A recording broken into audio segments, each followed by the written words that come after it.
Hi guys, welcome to my channel. అందరికీ వందనాలు. ఈరోజు తులసమ్మ పూజ.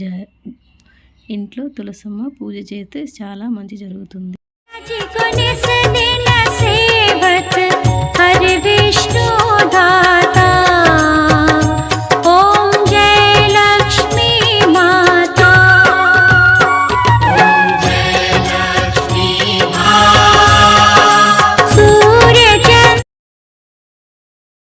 గాజులు ముద్దులక పాదమ్ముల ముంగలు నిండుగా కరమున బంగరి గాజులు ముద్దులక పాదమ్ముల ముంగలు గలగల గలమన సవ్వడి చేయగ సౌభాగ్యవతుల సేవలనంద సౌభాగ్య లక్ష్మీ రావమ్మ అమ్మా సౌభాగ్య లక్ష్మీ రావమ్మ నిత్య సుమంగళి నిత్య కళ్యాణి భక్త జనులకు కల్పవరుణి నిత్య సుమంగళి నిత్య కళ్యాణి